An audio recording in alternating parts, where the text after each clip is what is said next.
Hi you guys, welcome back to my channel. So today I want to talk about something that is so important to me, and I hope that it is important to you if you are a special needs mom to special needs kids, or just a mom struggling with kids, because it's hard. Having kids is hard. But I wanted to talk today about self-care because I feel like it is something that we don't talk about enough, and when we do talk about it, we feel guilty. And I just really want to see us erase the stigma behind self-care because it's valid. It's important. We need to do it, especially if you have special needs children that are screaming, tantruming, yelling, throwing things, doing things all day long, constantly, where you have to be on your A game. It is exhausting. If you don't take time for yourself, you will fall to pieces. And if you don't fall to pieces now, you will fall to pieces in a couple years from now or down the line, or your health will start to deteriorate. You will start to age. You will see it. It is stressful, and it is very difficult parenting children with trauma, with special needs. I will shout it from the rooftops. It is so important for you to take the time to take care of yourself. That includes your health, your physical health, and your mental health. There were days, there were weeks, there were months, there were seasons with Noah, and there still will be. We're just in a different place right now with him being in a residential facility. We don't deal with his day-to-day challenges. We deal with our younger kids' challenges, which are moderate to severe. Noah's were severe to off the charts. And so there is a difference. It's hard to see, but there is a difference. And when you are caring for a child that has severe behavioral issues every single day, and you have to be on your A game every single moment of every single day, from the second they wake up in the morning until the second they don't go to sleep at night, it wears you down. It wears you down. It can be traumatizing. It is exhausting. It can be so hard on your mental state and your physical state. And when you are in the middle of it, you don't see it because your main goal is to just keep everyone in your house alive and to try to sleep and shower when you can. That is what it is like raising a child with severe behavioral issues. And that is the reality. That's just how it is. And, I know when I say self-care, a lot of people are going to go, you're right, when? Because, I can't get a shower. How am I going to find time to go get my nails done or get my hair done? So self-care doesn't have to be going and getting your nails done or going out for lunch or going to a movie or whatever. Self-care just means that you are taking time for yourself to make sure that you are healthy physically and mentally and emotionally. I can't tell you when to take the time or how to take the time because it's different for everybody.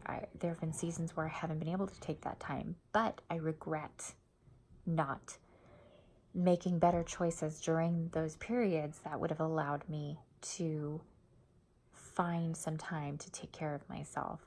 And it was such a time of survival for us that it was difficult to see kind of the forest from the trees. We were so engrossed in Noah's behavior on a moment-to-moment basis that keeping everybody safe was our top priority.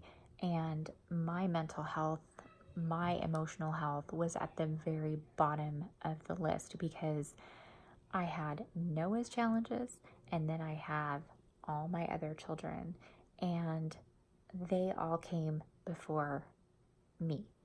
And so I let my health go. I let my mental health go. I let my body go. I let everything go and focused solely on keeping my family unit together and keeping my children safe and trying to meet everybody's needs.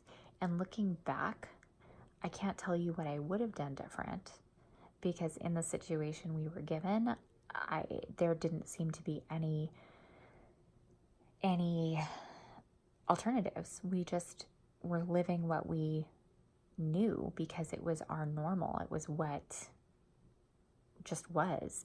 And people often don't understand that, and people will judge you, and people will tell you ways to improve and things that you can do to make things better and how to parent your child. But unless you are a parent of a child with extreme special needs, you will not understand.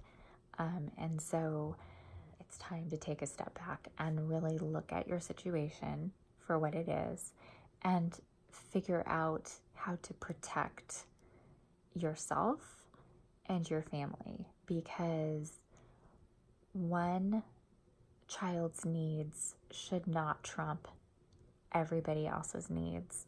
And I know that sounds harsh, and it's easy for me to say now that I'm not necessarily in that situation anymore, but I could be again, and I don't know what I would do again. I can't tell you that, but I do know that it is not healthy to not make it a priority to take care of yourself. Because if you cannot care for yourself, you're probably not doing a very good job of caring for your children. There, I said it.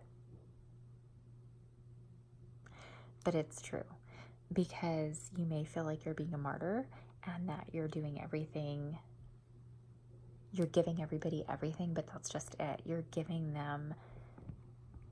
not giving them yourself. You're giving them an empty you, and that's not healthy. And it's easy for me to sit here and say that now, because I am not in the middle of those extremely traumatic days. But we have moderate to severe days here still with our youngers. And I'm making this video for myself as much as for anybody else who is watching, because I need to remind myself that one child's needs, one child's challenges should not trump and be put above everybody else's. And and people would tell me that all the time. And I would tell them, if you had a child with cancer, everybody in that family is going to drop what they're doing to care for that child, right? And of course that child's needs is going to be put above everybody else's, because it just is. It's just how it seems like it should be. But when you have a child with severe behavioral challenges and brain damage and trauma, it's forever. It's every day. It's every day. There's no end. There's no getting better. There's no recovery. It's just always. And so I think that there is a lack of sympathy and empathy for families of children with severe behavioral challenges like FASD. And I think that there's just kind of a lack of understanding just how traumatic and how intense it can be. And so a way to take care of yourself, take care of your marriage, but take care of your own needs. Meet your own needs. Nobody else is going to be meeting your needs. So you need to make sure that you're meeting them and that you're aware of what they are. Write them down. Make a journal. Yeah, I know, time. But I mentally, or there's, just do it. Just do it. Find a way. Make it happen. Find a way to take care of yourself. It's essential. So that's it. I know that's my preachy preach, but hopefully that inspires and encourages somebody to make sure that they're taking care of themselves. So I'm going to end this video here. Thank you so much for watching. If you guys like this video, please give it a thumbs up and hit the subscribe button, and I will see you in my next video. Bye.